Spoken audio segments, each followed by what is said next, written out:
Do you have goals for your retirement? Do you even know how you would set them? Well, stay tuned to this episode because we're going to walk you through how to create goals for your retirement so you can actually achieve all the things that you dream about happening when you finally stop working. Stay tuned. Welcome to Retirees Radio, your one-stop shop for retirement planning.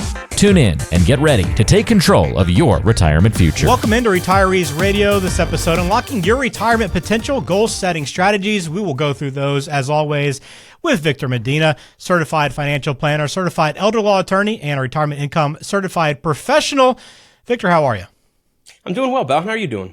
Doing well. I'm looking forward to our conversation about goal setting. I know it's a big part of what you do at Retirees, which I want to start with reminding people about Retirees Radio, what our goals here are, because we're talking about goals. What our goals are to help people accomplish here is not just about one or two aspects of retirement. It's a well-rounded approach. Yeah, it's going to be a pretty lousy episode on goal setting if I haven't done the exercise of setting the goals of what we're doing with this show in the first place. Well, I think that this has all been informed by a career that I've spent advising people, especially people in the last third of their life. So I started out as an estate planning attorney, and then we started doing financial services for people where we help them with their retirement planning. And what I learned from that experience is that most of the time that isn't enough to determine whether or not people are going to have a great last third of their life. Just setting up their legal documents, their financial documents didn't necessarily mean that you were going to have a great life. And what I learned from that is that people who really paid attention to things that made a great retirement, that made that last third the best third, were the ones that were successful on that. And I took all of those lessons and said, you know what? Why do I just reserve these for the clients that come and meet with me on a regular basis? Why don't we share with this information more broadly? So the entire thing about this show is to say, let's pay attention to the things that really matter in your retirement so that you can have the best one. And the sooner that you're able to do that, the better chance that you are to get to a result that you want. But even if you're starting late, it's never too late to pay attention to having a great experience so that you look back on the time that you spent in retirement and say, that wasn't time wasted. That wasn't time just biding my time and standing in place. But those were the best years of my life. The best was yet to come every morning, and I lived that way. If we can help people to get to that, that's what we're going to do with this show. Well, if you'd like help getting to that, the best place to start is retirees.com. Again, retirees.com. You can right now go ahead and put your email down. Be informed when new tools come out, planners and so forth will be introduced and rolled out here pretty soon. And you'll have first access to it by going to retirees.com. Now, today's conversation is about goal setting. And I know for a lot of people, Victor, it's okay, my goal is to get to retirement. That's where I want to be. And oftentimes they don't think well beyond that, right? But goal setting is so important to continue even after you've retired. Yeah, let's address that first part first, which is I think people think about retirement as a destination. And often they think about it as sort of gasping at the finish line. Like if I can just get to retirement, if I can just get to the end, then that will be success. What we found is that people reach that point in time where they're finally able to stop working. And then they're often looking around going, and now what? And there's lots of reasons for that. A lot of identity is wrapped up in the fact that people were working. Their sense of purpose was wrapped up in that, Ben. They were really thinking about themselves as a provider or as somebody that did their job. It'd be largely because that's where they spent the biggest part of their waking hours. Most of the time that they're awake was 5 days out of the week, sometimes longer into the evenings. And so when we take that away, we've often reduced or limited their sense of identity or purpose. And so people enter that point where they've really made a decision as says, yeah, I'm done working and I'm now retired, whatever that means. And they're often in that kind of exploration period where they really don't know what to do next. And some people can get an immense sense of letdown because they've built it up as being one particular thing. And then the reality doesn't match the expectations in their head that, either life was going to be roses or everything was going to fall to them, or they would finally find joy when they didn't set up the other things that would make that possible. So I have found often that people entering retirement, entering that decision, has really seen that as the destination rather than the beginning of the next phase of a journey. So when we go in for a professional career, what's the general thing? People go to college, they train for a while, they go to school to learn the mechanisms of how to be successful in the professional world. A lot of people tell you college is how you show up for 4 years someplace and do what they tell you to do and perform, whatever the tests are. But it really is pretty close to the truth, because then we focus on in a particular career, but we've trained for this. We've gone to school for it. Where's the school for retirement? Where's the school where you learn to go do that next thing? Because so much of that is not readily available. Or the other way to think about it is that so much of what you're receiving as information is from people that are sucking at it. And you look it around and they're like, they're not having a great retirement. Why do I want to follow what they're doing? And so if we can start to think about this as the next phase of a journey and that it is important to plan, well, now that opens up a whole other conversation about how we do that. So that gives you a little glimpse into retirees and what it's all about. And goal setting is one piece of this today. So I know that it can be a powerful thing, right? It's not just about, hey, what do you want to do? How do you want to spend your time? It can serve a much bigger purpose in your overall well-being and in retirement as well. Yeah, it can. It certainly can open up a whole other world. And I found that to be the reason because once you get really clear on a picture of where you're going, a few things happen for you. The first thing that happens is that your decisions are become a lot clearer. Are they moving you closer to that or further away? So you start to get some permission to start to do things, stop doing other things, because you can put them in context for where you're going to. The other component of it is that you really get clarity about what's important and priorities in your life. So it starts to crystallize maybe underlying beliefs about whether or not something was right or important to do in the first place. Let's give some concrete examples. That kind of sounds like it's a hippy-dippy thing without a lot of practicality. But I'll give you an example of my life, and then I'll bring it to bear, I think, on the discussion around retirement ages. So one of the things that my wife and I did is we attended a workshop called Our Great Life, and it was really focused on the our component of it. Because I had done a lot of work within my practice and my business about my great life. I had thought about what I want the business to become, what I wanted my team to become, and even really where I wanted to go. But I'm really committed to my wife. I like her, and there's going to be a point in time where the kids have gone, and I'm just going to be stuck with her, and she's going to be stuck with me. And so we think about where we're going to arrive sometime in the future. What's important is that we agree that we want to arrive in the same place. It's not as though identifying this thing is going to cause us to break up, but we don't want to end up 10 years down the road going, well, are we at the same place? Is this what we intended? So really going through that workshop helped us to crystallize what our vision for that future was so that we can kind of overlay it like a Venn diagram and say, boy, there's a lot of overlap here. Maybe those are the things that we ought to pay attention to. The things that we agree on are the vision for our life together. And it opened up all kinds of things for us in that first year that we did it, which is a lot of the travel that we were doing together, and sort of what we had elected to do was like, we were defaulting to saying yes to spending time together because we knew that it was one of the things that we really liked and we wanted to invest time in doing that. So every time there was an excuse to spend time together, the default answer was yes, rather than the default answer being no, which I think a lot of parents could sympathize with because, or at least recognize, because often when you have younger children, as we still do, my youngest is still 11, I've got a 17-year-old and a 20-year-old, a lot of the answer is a default no because you put the kids first. And so even just rerouting that and saying, oh, well, the default is yes, how can we make that happen? Not be kind of sucky parents, but how can we make that happen? It really refocused it. So now let's bring that on the retirement area. So when we start thinking about planning for retirement, you can start realizing that the time that you have left, let's say with family members, is all the time that you'll have. That can reprioritize what your time spent really is. You start thinking about what you want to accomplish and what kind of mark you want to leave on the world. And all of a sudden, your sense of contribution and where you ought to be spending your time changes. Maybe you really are in love with animals. And what you care about is ones that are neglected and ones that are, without homes. And you're going to figure out how to spend time volunteering there. The moment I make a decision like that, whether that is the only goal that I have or one of many, the moment I make a decision like that, it starts to crystallize a lot of other decisions. Where do I need to live? What kind of money do I need to have available? What does that look like?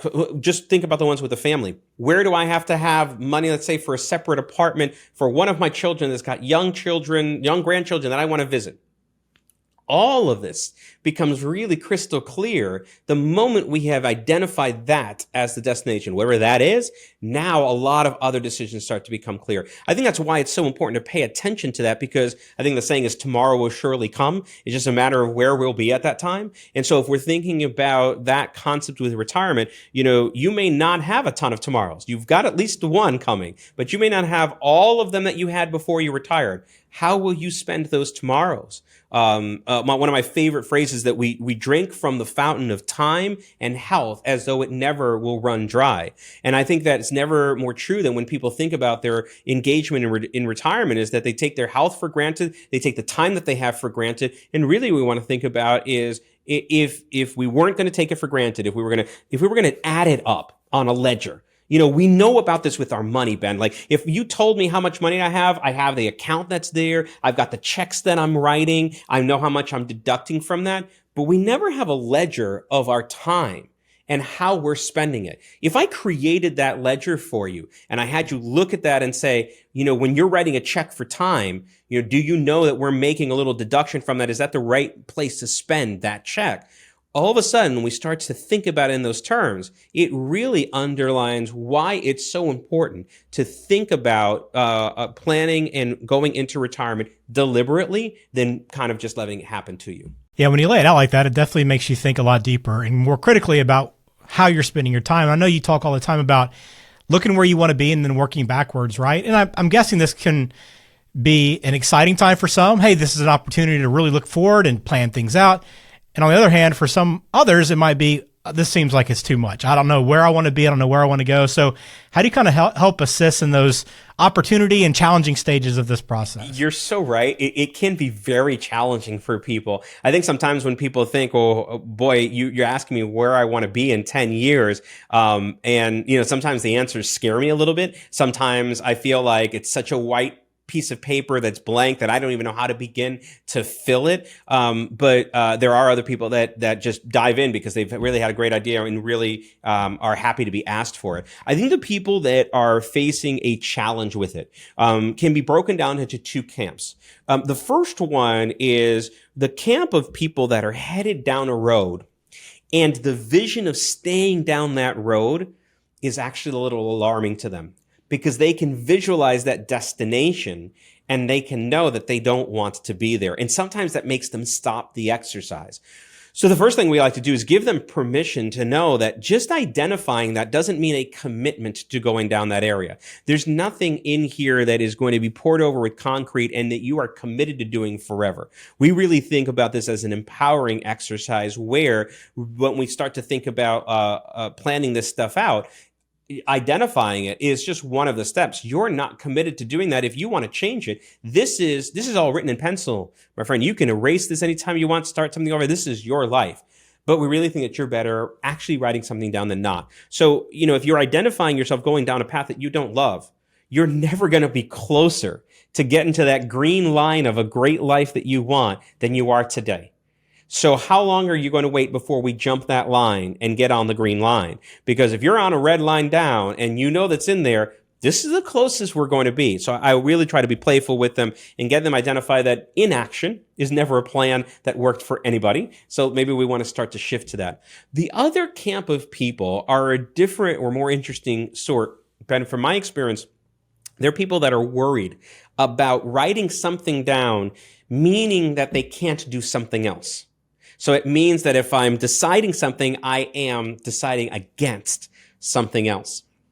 So they really get paralyzed in making decisions because they don't want to foreclose an opportunity off of that. And for those individuals, I found that the best method to walk through that is just to think about things within categories of, or areas, like sort of domains. And this is really where that retiree's approach has a lot of benefit. Now, my day job off of it is I work with clients as a retirement planner. And so I'm focused with people in finances. And I would tell you that that's probably an area that you want to think about with your retirement. What do you want your financial picture to look like? And certainly the sooner you get started with that, the better chance that you have of achieving it. And then as you get into retirement, before you make that decision, you're going to have better options than if you're 10, 15 years down the line. So that's definitely one domain. What do you want your financial picture to look like? The second area of that is going to be health. Right? So what are the things that you want to be capable of doing? And so you may have health-related goals that are about either maintaining what your current health level is or achieving something greater from that. But then we have the other things that are about your own personal development. So you may have hobbies that you want to engage, travel that you want to do. I mean, those are in the same category. You may want to do your own personal development. Maybe you want to learn a new language, or you want to enhance your skills in some way. You want to be like, you know what? I want to learn how to do something new. My mom's a great example of that. My mom always has a new thing that she's doing, and she started that when she was young. I remember she was a cake decorator, then she was a travel agent for a while, all part-time gigs, all things that she was doing. It wasn't really for money. She had a career. She was a school psychologist employed by a school district, but really it was focusing on ways that she was going to better herself. And that has continued on. And she's, whether it's crochet or whatever else, it's a new thing that she's doing. So what are you going to do to improve yourself and learn a new skill? And then we have other areas that are about your connection to family. What do you want to see as a goal down the line? You may want to maintain or improve connections that you have with family members, whether they're children or grandchildren. Maybe they're your spouse that you've ignored for the last 40 years that you've been working. Now you got to look at each other. You got to make sure that you're happy with one another. But maybe you have areas that are inside of that. And the same thing with your sense of contribution. So what are we doing to leave the world a better place? Spirituality, transcendence. Where are we small in this big world? What do I want to do in those areas? So if we start to think about those in those domains, it starts to fill that blank page for people that are a little hesitant naming something or feeling that they can't commit to something without excluding something else. We can always revisit this. And I think that's one of the most important lessons from this, Ben, is that, the exercise of goal setting is never a one and done thing. It's never something that we do once and then we look at it like stereo instructions or something that we're going to build from IKEA and just go lockstep along the way. Actually, one of the secret sauces to this is actually reviewing it on a regular basis, looking at something and deciding, is that still important to me? Has anything changed? I think the more frequent, it's like tuning a piano. Like you don't tune it once and then 6 years it's going to play in perfect tune. You're constantly tuning. You tune it 2 or 3 times a year if you want it to play well. I think you should think of yourself as a grand piano. You should be tuning yourself on a regular basis to make sure you still play great music. Right, because it's not just about having goals, right? It's about having meaningful goals that connect with what's important to you, with where you want to be, and reevaluating that's got to be a big part of that process. I think so. And, it's a self-exploration. People are going to have different values. People are going to have different goals that they have, things that they think are important, their interests. And I don't think that there would be any plan in this goal setting plan that would be the same between two people. So it's so informed on the things that you think are important, the things that are important for you to achieve. And we gave you some of the bigger categories in there, but really within the sense of contribution, what do we want to affect? Like, what do I find valuable? I think I've made mention, before about whether or not somebody that really loves animals, or you might be somebody that really loves children with diseases, and you want to contribute in a way by volunteering at a local hospital, local children's hospital, where you're either making blankets for people or one use, something like that. So if we start to think about the things that we're really important about, then that's how we find meaning in all of that. And I think that you hit upon something there, Ben, when we talked about those meaningful goals, because my definition of the goals that are most meaningful, and I found this experience with, my clients and other people that I talk to, is usually meaningful goals are ones that are outside of ourselves. They're externally focused. I've never found somebody that found a meaningful goal that was like, I had 2% body fat and I won a 60 and over bodybuilding competition. A goal, an accomplishment, but probably not to the level of meaningful, right? And so usually when we get to that level of meaningful, it's really externally focused. It's really defined, almost in a sense of gratitude, of the things around me that I have made better. And I've always found that to be a secret trigger to getting people out of their own head. A lot of people can look down and be focused on what they're doing, and they can get they can get a little paralyzed, they can get overwhelmed off of it. And the moment I ask them to think about something bigger than them, pick their head up, all of a sudden the world becomes available to them. And so if you're kind of struggling with it, but like, I don't really need to do, what's outside of you? If you can start to focus on things that are bigger than you, that are more important than you, typically you can dislodge anything that's been holding you back and get a lot of clarity for your life, and certainly reach that definition of things that would be meaningful as goals in your life. At Retirees, we believe that retirement is much more than taking care of your finances. The key to true retirement success is addressing things like health and fitness, relationships, community involvement, personal development, and more. Retirees wants to provide you with real steps to reach financial success, so join our mailing list to be the first to receive the tools, insights, and planning guides you need to enjoy a fulfilling retirement. Yeah, we like to explore all these different aspects of retirees, but one of the things we love to do in this video to kind of close things out is to really talk about some actionable things that people can do, some things that you can implement right now into your life. So, and when we talk about goal setting, I know it's a great idea and great in theory, and some people might still, again, be lost. Like, what can I do right now? How can I be effective at this? I don't want to set goals and not follow them. So what can I do to actually follow through and chase these? So I think that the way that you want to do this, you want to remember the word SMART. It's an acronym, S-M-A-R-T. And each letter stands for a sort of an evaluation on that goal that if you set it up, probably gets you the best well-defined goals, practical things that you can start acting on. So the first one for the S is specific. So you really want to write a goal. So it's not like to feel better. I don't want to be healthier. You want a specific goal. Maybe you want to attach that to a weight, or maybe you want to attach that to a particular competition. Want to run a 5K.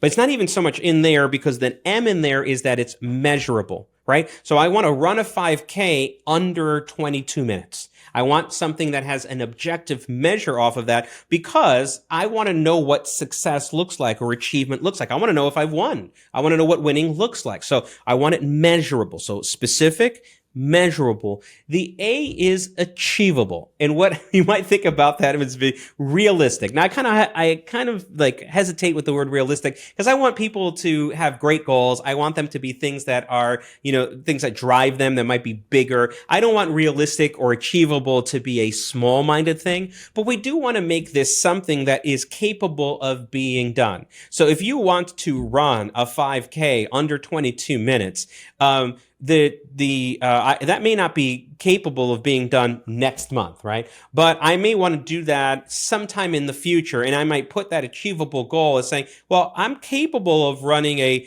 5K under 22 minutes, but I'm probably not capable of running a mile under 4 minutes. So that's achievable, is that it's sort of reasonable in that level. Relevant is the R. So S-M-A-R, R is for relevant, and relevant is really, it has to relate back to things that are important to you. So we've had shows before where we've talked about health. And so I think that it is a good goal to run a 5K in under 22 minutes, because it's going to increase your VO2 max. You're going to be healthier. Cardio health is going to be great. So now that's going to be relevant. And then the T is that it has to have a time associated with that. And so we want to make that goal happen, let's say in the next 90 days or the next 60 months. So if I apply the SMART metric, S-M-A-R-T, to a health-related goal, I might come in and say, I want to be able to run a 5K under 22 minutes within, let's say if we're talking about this in March, by the end of May.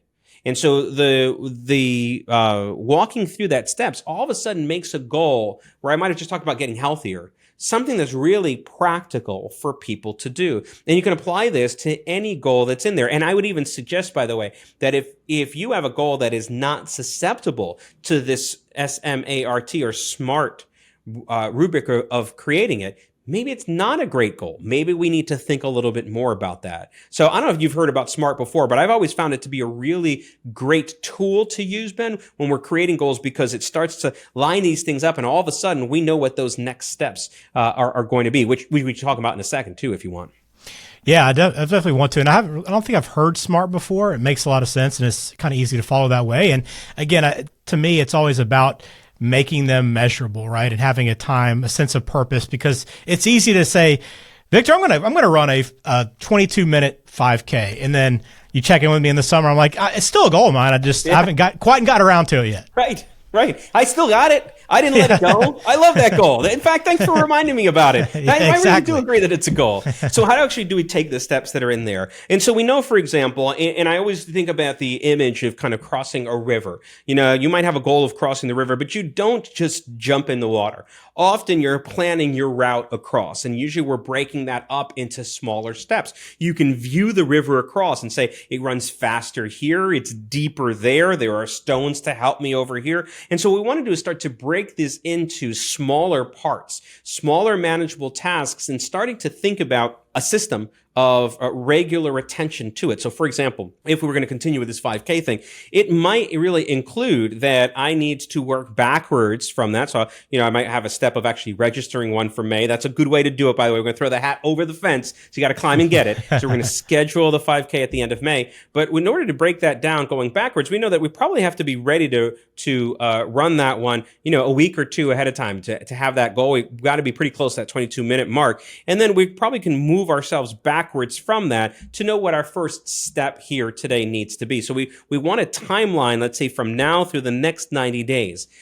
Now, I think that, or it's been my experience, because we talked a little bit about this on the show, but I don't really spend too much time on it. I do have a side hustle besides this work that I do in retirement planning, which is that I coach other attorneys on leading great lives and having great practices. And one of the exercises that I bring them through is what we call the learning bridge. Because the thing about it is, I don't believe that necessarily everyone is capable of having a perfect plan from the beginning, and that's okay, right? You don't have to be a perfect planner to be a successful goal achiever. But one of the skills that you need to develop is the act of noticing whether or not the things that you're doing are bringing you closer or further away from your goal. It's really a bit of a reflection. So you can say, listen, I spent this last week staring at my shoes, and this week I'm no better of a runner than I was last week. Well, we're going to dispense with the activity of staring at the shoes. You know, what would work a little better is if we put them on and maybe walked a little bit. Let me try that for a week. And I know that sounds really straightforward and kind of, you know, farcical when we're talking about it from running. But, you know, when you start to think about the idea, it says, well, listen, I don't know if I have all of the steps from here to the end of my goal. I'm here to tell you that's okay. I don't know that you have all of the steps either, but I do know that you can take a step forward. And in taking that step forward, you can notice, are you closer or further from that goal? Because this is not a matter of perfection. We don't engage in goal setting necessarily to achieve them. It's about progress. It's about the journey. And so if you're going through that, man, if I get you to run a little bit every day, to pay attention to your health, and at the end of that, you run a 22.5-minute 5K. Is that a failure? Is that a failure in any structure, right? No. That you didn't achieve that goal? Certainly not. All of the benefits that came from paying attention to this area of your health, you get to keep. And probably more importantly, along the way, your experience in that journey was probably something you wouldn't trade even for achieving the 22-minute mark, that every step of the way, the friends that you made, the app that you were doing, that whatever that is, right, you would keep, because it was really the journey and how you went about it that was most important. So I think it's really important to underscore that you don't have to have all of the steps perfect. We can break this down into smaller things, like what's the next best action that I need to take from that? And then do a little bit of reflection. That's why it's something that we do on a regular basis. We revisit our goals, we revisit our actions, because really what you want to do is get better at doing the thing that brings you closer. And if you keep getting better a little bit, haven't we by default said that the last 30 years have been the best years? By default, the time that you've spent in retirement are going to lead you to reflect back and say, those were the best years of my life because I continually made progress in the things that were important. And it starts with something as simple or straightforward as goal setting, breaking it down into those SMART goals, the SMART, and then breaking that down into smaller steps and what's the next best step for me to take, then reflecting back about it, is it bringing me closer or further away? You do something like that in 5 or 6 areas of your life at a time. Imagine where you could be at by the end. Yeah, I mean, you've laid out a clear plan, and I think people can connect with that very easily. But it's also important to remind people there are going to be obstacles along the way, right? It's never going to be straightforward. You're going to run into roadblocks. So what can you do to kind of help you push forward with that and not just give up on a goal completely? I think that there's a couple of things you can do. It's a good question, Brandon, and you're right. Obstacles are certainly there to appear. Life is going to life you along the way. The first thing that I would recommend people is to have grace with yourself. This is not a place where you're adjudicating with a black and white, brush and say it's good or bad, it's one thing or another. This is all areas of grace. So have a little grace with yourself off of that, and appreciate that that's just going to happen. The second thing is that you remember me talking about this is written in pencil. We can be flexible about these goals. We can rewrite the timeline off of it. We can write what we're trying to achieve. So we don't have to be very rigid about it. There's a Buddhist principle, or one that's rooted in mindfulness or meditation, that says that you can be committed to the behavior without being attached to the outcome. So the more attachment you have, the more rigidity you have about this, the more you are going to be upset about it. You can remain committed to becoming a better runner, to accomplishing a 5K without attached necessarily to the outcome of it. So if you suffer a setback, where you've rolled an ankle or something that's happened, the understand that it's okay to rewrite that. The second thing is, this is not something that you got to do alone. I mean, there's so much support out there available, whether you're working with our firm and me, and I'm your sense of support. If you've got no one else, you got me, and you got this show, and reach out to us, right?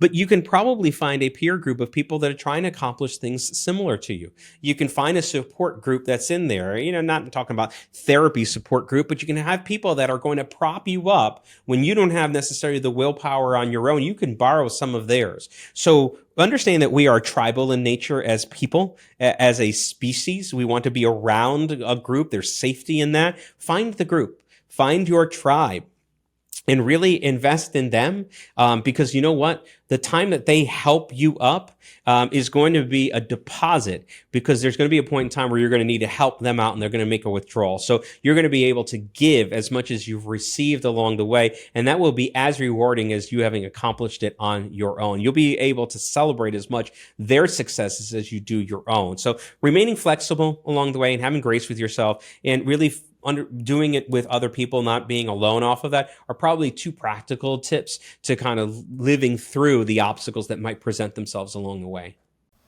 Well, thanks, Victor, for taking us through this. I know it's important. It's a big piece of the way that you can unlock your retirement potential, and it's just one aspect of the retirees process. So if you'd like to learn more, the best thing you can do right now is go to retirees.com.